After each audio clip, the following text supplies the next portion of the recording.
The night was heavy with silence, but Amina's cry split through it like a wound. Her voice trembled as she whispered, "Why me? Why now?" She pressed her fists against her chest, the weight of a forced destiny crushing her lungs. The walls of her small room felt like a cage, and the pounding of her heart was louder than the thunder rolling outside. Her mother's warning echoed in her ears. "This marriage is not about love, child. It is survival." The words stabbed at her. She wanted freedom, not a gilded prison. When the door creaked open, her father's shadow entered first, followed by his stern voice that cut deeper than a knife. "He is waiting." Amina turned, eyes wet, breath sharp, fear and defiance locked in battle within her. Her body shook, but her spirit refused to bow. She whispered into the darkness, "If this is my fate, then let it be the night they remember my fire." Amina's feet dragged across the cracked tiles, each step echoing like a drum of surrender. She thought of her childhood dreams, freedom, laughter, love, all slipping like sand through her hands. Her mother's soft sobs trailed behind, yet no comfort reached her. "You are stronger than this," she whispered, almost convincing herself. Outside, the rain washed the earth, but inside, her spirit felt parched, starved of choice. She recalled her late grandmother's voice, warning her of men who buy affection. Tonight, that warning became her life. Amina's fingers brushed against the walls, grounding herself, as her father's cold voice ordered, "Keep walking." Rage simmered beneath her fear, a silent vow swelling in her chest.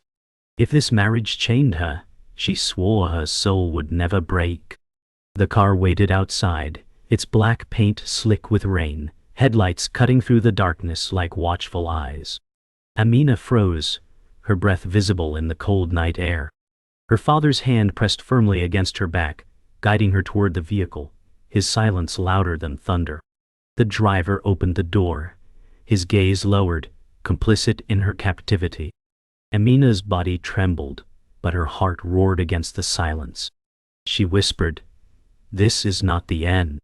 She turned her eyes skyward, raindrops sliding down her face like baptism, as if the heavens mourned with her.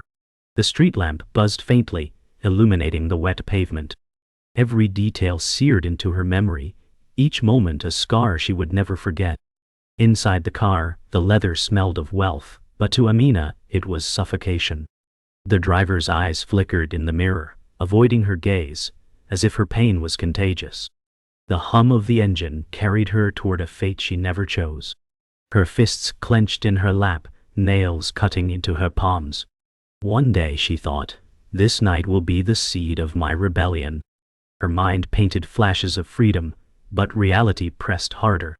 Her father's voice broke the silence. "You will not shame us." The words were chains, tightening with each mile. Amina leaned against the window, raindrops racing down the glass beside her reflection, a reflection she barely recognized. The mansion rose like a fortress, its towering gates dripping with rain. Amina's stomach churned as the car slowed, the metallic creak of the gates echoing like a warning. Golden light spilled across the driveway, illuminating wealth that felt like poison. She stepped out, shoes sinking into wet gravel, her dress clinging to her frame. Each window of the mansion glowed with power and secrets. She imagined the man behind those walls, a stranger soon to be her husband, and bile rose in her throat. Her mother's whispered prayers reached her ears, but her father's silence pressed harder. Lightning split the sky as Amina lifted her chin, her eyes burning with fire. "I am not yours to own," she swore to herself. The grand hallway swallowed Amina as she stepped inside, her breath catching at the sight of golden chandeliers glowing like suns above her. The marble floor was polished to a mirror, each step echoing like judgment. She thought of her mother's stories of dignity, of never bowing to wealth, yet here she was, dressed as an offering. Her father's stern gaze was an anchor pulling her down, while her mother trailed behind with prayers whispered into silence. Amina's heart pounded, her chest tightening, yet her spirit whispered, "You are more than this." The portraits of powerful men stared down from the walls, shadows of legacy pressing against her shoulders. She whispered to herself, "I will not let them see me break." The mansion's air felt heavy, carrying the scent of roses and secrets. Amina's gaze locked on the winding staircase where she imagined her new husband waiting, hidden in the upper shadows. Her palms grew clammy, her breath uneven, yet her chin remained high. "You must remember who you are," she told herself, clinging to her grandmother's words.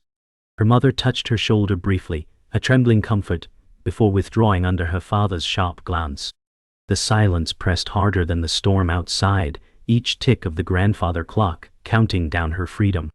Amina's chest heaved, her spirit burning against invisible chains. "This house may cage me," she thought, "but my fire belongs to me alone." Her father's voice shattered the silence, commanding the servants to prepare. His words were not spoken to her but about her, as if she were an object being delivered. Rage seared Amina's chest, but she swallowed it like poison. She met her mother's gaze, searching for rescue, but only sorrow lived there. Amina turned toward the tall windows, where rain slid in streams like tears across glass. The storm outside mirrored her own, wild and unrelenting. Her thoughts screamed, "I was born to choose, not to be chosen for." She whispered under her breath, "I will not belong to him," a vow sharp as steel even if unheard. The first time Amina saw his portrait, she felt a chill colder than the rain. A massive oil painting of Kofi, the man she was promised to, hung above the fireplace. His eyes, dark and piercing, followed her, frozen in time. 49 years of life etched into his features, wealth painted into every brushstroke. Her breath quickened as her father said, "This is the man who will secure our future." She wanted to scream, to tear the painting from the wall. Instead, she clenched her fists tighter, her nails leaving crescents in her palms. "Future," she thought bitterly.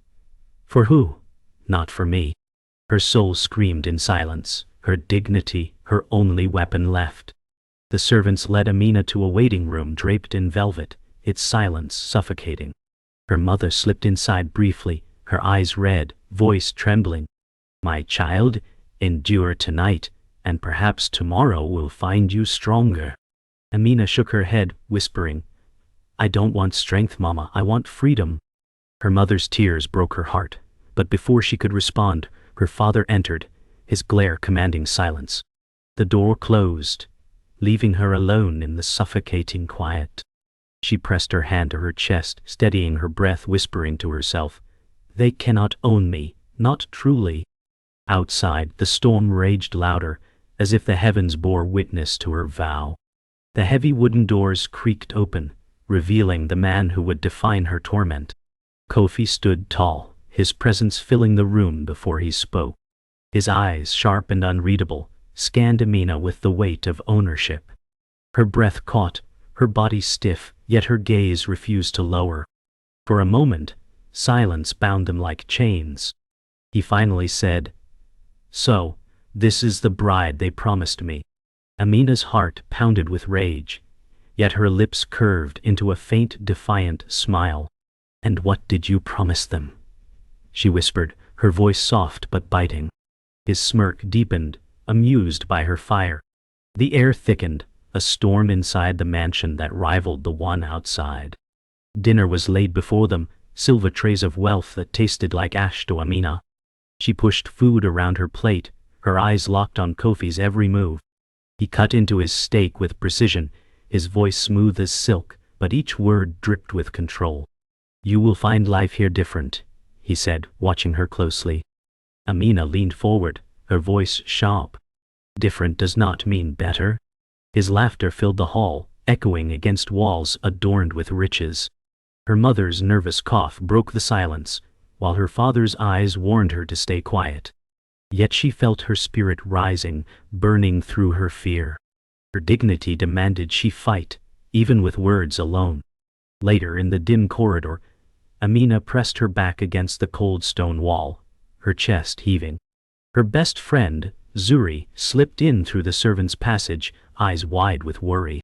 "You look like a bird trapped in a golden cage," Zuri said softly. Tears welled in Amina's eyes, but she blinked them away. I won't let him clip my wings, she whispered. Zuri grasped her hand, grounding her. Then you must be careful. Fire burns, but it can also consume. Their clasped hands trembled, carrying unspoken fear. In that moment, Amina felt both fragile and unbreakable. She vowed that no matter the cost, her spirit would never bow to chains. The next evening, Kofi invited guests, the elite of the city, all draped in jewels and power. Amina stood among them like prey in a den of predators. Laughter filled the grand hall, but every glance felt sharp, judging, dissecting her. Kofi's hand rested on her back, heavy, claiming, yet her eyes never softened. A young man approached, his smile kind, his gaze curious. You look lost, he whispered discreetly. For a flicker, warmth touched her heart. But Kofi's glare sliced across the room, warning enough to still her breath. Her spirit swayed between temptation and fear, desire and danger, in a world that offered her no escape. After the crowd dispersed, Amina stood on the balcony, rain-washed air cooling her burning skin. She clutched the railing, eyes scanning the storm-lit horizon. Kofi appeared behind her, his presence suffocating. You will learn, he murmured, his breath close. That pride will not protect you here. Amina turned, her gaze fierce, her voice steady. Then I will protect myself. Their eyes clashed, a silent war beneath the thunder's roar. He smirked, amused, but she saw the crack in his armor, a flicker of unease. For the first time she felt her defiance carve a mark in his certainty. The night wrapped them in fire and storm. The storm outside had quieted, but inside the mansion, silence was more dangerous than thunder. Amina walked through the study, her fingers brushing old books lined in dust. She froze when she saw a box left carelessly open on the desk. Inside, letters bound with ribbon, her father's handwriting marking every page. Curiosity pulled her closer and her heart stopped as she read.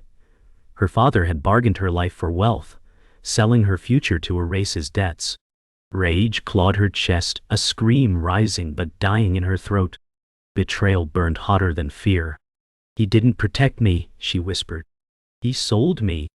Her hands trembled, the truth unraveling every thread of loyalty she once held. Her father entered the room, his footsteps heavy, his eyes cold when he saw the letters in her hands. You were never meant to see that, he said, his voice flat. Amina's chest tightened, fury spilling through her veins. You sold me, she whispered, her voice trembling yet sharp. He did not flinch. I saved us, he replied, turning away as if her pain was an afterthought. Her mother's figure appeared in the doorway, tears streaming, yet silent under his command. In that moment, Amina felt her family shatter like glass. I will never forgive you, she said, her voice breaking but her spirit solid. The wound became her weapon. Later that night, Amina sat in her room, her body shaking as she replayed the betrayal. Zuri slipped inside, eyes scanning her face. What happened? She asked, voice low but urgent. Amina shoved the letters into her friend's hands, her tears finally falling. Zuri read quickly, her expression shifting from shock to rage. They traded you like property, she spat. Amina nodded, her voice breaking. I am nothing to them but a price. Zuri clasped her shoulders, her tone fierce. No, you are more than their greed. You are fire, Amina. For the first time that night, Amina's lips curved into a fragile smile. Pain became clarity. Betrayal became power. The next morning, the mansion bustled with servants, unaware of the storm brewing inside Amina. She walked through the hall with her chin high, her spirit sharpened by betrayal. Kofi watched from the balcony above, curiosity flickering in his eyes as he noted her changed stride. He descended, his voice smooth but edged. Something has awakened you. Amina met his gaze with fire. Truth has awakened me. His smirk faltered for the first time, unsettled by her defiance. For once, she did not see a master, but a man haunted by his own shadows. Power shifted, subtle but undeniable. Her scars had become her crown. That night, the past returned in flesh. As Amina wandered the garden, a figure stepped from the shadows. Malik, the man she once loved, now standing like a ghost. His eyes, haunted and regretful, pierced her soul. "Amina," he said, his voice trembling, "I should never have left." Her breath caught, her heart a storm of rage and longing. "Why now?" she whispered, tears threatening. He reached for her hand, but she pulled back, torn between memory and betrayal. Behind them, unseen, Kofi watched from the terrace, his eyes narrowing with suspicion. The twist cut deeper. Her past and present colliding, love tangled with danger. The garden became a battlefield of emotions. Amina's voice trembled, but carried strength as she faced Malik. "You left me when I needed you most." His eyes burned with regret. "I was young, afraid, but never stopped loving you." Her heart twisted, torn between fury and longing.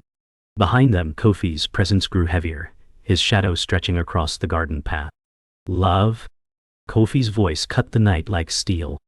"This child is mine now." Amina turned, her eyes blazing. "I am not anyone's." The storm above cracked with lightning, echoing the chaos in her chest. 3 lives collided in a moment that would scar forever. Kofi stepped forward, rage tightening his jaw. "You think you can rewrite fate?" Malik stood tall, fists clenched, fire in his eyes. "Fate is not yours to command." Amina's breath caught as both men squared off, the air thick with violence. She pressed her palms together, fighting the urge to scream. "Stop this," she whispered, but neither heard. Her father's words returned to her, hollow and cruel, binding her to this nightmare. She realized the chains were not only around her wrists, but around every choice made for her. "I will not be silent," she shouted, her voice cracking. The ground itself seemed to tremble with her defiance. The shouting drew the family from inside. Amina's father barked, "Enough!" His voice echoed like thunder, but she spun on him, her fury boiling over. "You have no right to command me. You sold me, and tonight I break your chains." Her mother sobbed, torn between fear and pride. The truth spilled into the open words, cutting sharper than knives. "Why?" Malik's hand hovered at her side, ready to catch her if she fell, but she stood firm, trembling yet unshaken. Kofi's smirk faltered as he saw the fire in her eyes. For the first time she was no longer prey, she was flame, daring them all to burn. Kofi's temper finally erupted. He lunged forward, his hand gripping Amina's wrist with crushing force. Pain shot through her arm, but she yanked free, her voice a scream. "You will never own me." Malik moved, shoving Kofi back, their bodies colliding with brutal power. The sound of fists meeting flesh cracked through the night. Gasps rose from the family, but no one stepped in. Amina staggered back, her chest heaving, watching the 2 men fight for control of her fate. Her eyes widened as she realized they were not fighting for her love, but for possession. The truth hollowed her, even as it hardened her resolve. Blood dripped from Malik's lip as he staggered, while Kofi stood panting, his suit torn, his pride wounded. Amina stepped between them, her arms outstretched. "Enough!" Her scream silenced the night, thunder rolling in answer. "You fight as if I am a prize. I am not." Her eyes swept across them all, blazing with tears. "I belong to no man, not to my father, not to you, Kofi, not even to you, Malik." Her words carved through the air, final and unshakable. Lightning split the sky, illuminating her like a warrior crowned by fire. For the first time, every gaze bent to her, not in control, but in awe. The garden fell into silence after Amina's cry, the storm easing into a soft drizzle. Her father turned away, shoulders heavy, shame etched into every line of his face. Her mother stepped forward, tears streaming, whispering, "Forgive me, child." Amina's chest tightened, but her voice was steady. "I cannot forgive what was done, but I will not carry your chains any longer." Malik lowered his gaze, torn by guilt, while Kofi's fists unclenched, his rage cooled into hollow defeat. For the first time, Amina stood untethered, her voice carrying the weight of freedom. "I choose myself," she declared. The night swallowed her words, but the world felt changed. Later, in her chamber, Amina sat before the mirror, her reflection blurred by candlelight.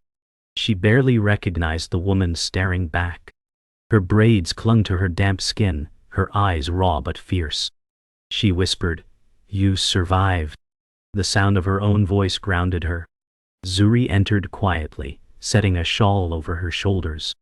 "You are more than they will ever admit," Zuri said firmly. Amina smiled faintly, her heart aching with both loss and strength. "For the first time," she whispered, "I am mine." The storm outside had passed, yet inside, her fire glowed brighter, no longer hidden. Kofi stood alone in his study, glass of brandy, untouched, his portrait looming over him. His eyes, once sharp with pride, now dulled with unease. "She is not mine to command," he admitted softly, the words bitter in his mouth. Servants passed quietly, avoiding his gaze. He pressed his hand against the desk, the weight of defeat pressing harder than any blow.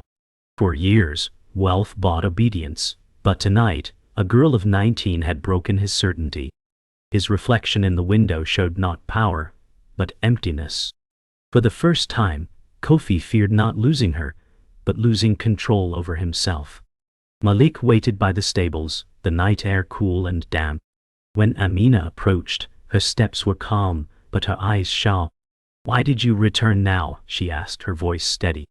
He swallowed hard, shame softening his tone. "Because I could not live with the silence of leaving you." She shook her head, tears threatening. "Love is not enough, if it arrives too late." His chest rose sharply, his regret plain, but he said nothing more. She turned away, her heart breaking, yet certain. In letting go, she found strength. Her past could no longer bind her. She belonged only to herself. At dawn, Amina walked beyond the mansion gates, her bare feet pressing into wet earth. The storm had cleared, the sky streaked with gold and gray. She carried nothing but herself, no jewels, no chains, only her fire. Her mother's cries echoed faintly behind her, her father's silence heavier than stone. Malik's shadow lingered at the edge of her memory, while Kofi's mansion shrank into the distance. Each step was freedom, each breath a victory. She whispered, "This is not the end, it is the beginning." Her voice melted into the morning air, and the world seemed to open, vast and unclaimed. The road stretched ahead, damp with morning dew, as Amina's steps carried her further from the mansion. Her body ached, her heart raw, but her spirit surged with freedom. She whispered to herself, "I survived." Behind her the gates creaked closed, sealing away her past. Birds sang timidly, their voices weaving through the quiet dawn. For the first time, silence did not suffocate but soothed. She thought of her mother's tears, her father's shame, Malik's regret, and Kofi's hollow defeat. None defined her now. She lifted her chin to the rising sun, her breath sharp with promise. This was her beginning, carved from pain and fire. Inside the mansion, Kofi sat alone, the fire burned low, casting his face in half shadow. His glass of brandy remained untouched, his hands clenched against the armrest. For years, power bent everyone around him, but tonight, a girl had unraveled him with words sharper than steel. He whispered into the flames, "She is stronger than me." The sound of his own voice startled him, like confession before judgment. Wealth, pride, and control weighed heavy, yet felt hollow without obedience. He was left not with victory but with silence, the echo of Amina's fire haunting him more than defeat ever could. In the village beyond, Amina found herself welcomed by silence and open skies. Children ran through muddy streets, laughter ringing like music. She smiled faintly, the sound warming her hollow chest. An old woman greeted her with gentle eyes, offering a cloak. "You carry storms in your gaze," the woman said softly. Amina bowed her head in gratitude, her body trembling with exhaustion. Yet she felt strength weaving into her bones, every kindness stitching her wounds. Here, among strangers, she felt more at home than within the mansion's gilded walls. Freedom did not glitter, it breathed. That night, Amina sat by a fire outside a humble hut, stars shimmering above. Zuri had found her, breathless from the journey, eyes filled with both fear and relief. She embraced Amina tightly, whispering, "You are free now, but freedom carries battles too." Amina nodded, her voice steady. "Then I will fight them, on my terms." The fire crackled, warmth on their faces, their shadows dancing like warriors. For the first time, laughter slipped past Amina's lips, fragile but real. The night no longer felt heavy but alive, carrying whispers of tomorrow's strength. As dawn returned, Amina stood on a hill overlooking the wide horizon. Her dress fluttered in the breeze, her eyes shimmering with tears. She whispered, "I am not their possession. I am mine." The wind carried her words like prayer across the fields. Behind her, echoes of betrayal and pain faded, replaced by the steady drum of her own heart. She took a deep breath, the air cool and sweet. This was no ending but a birth. Her scars would not bind her, they would crown her. With one final glance at the horizon, she whispered, "They will remember my fire." The world seemed to bow to her defiance.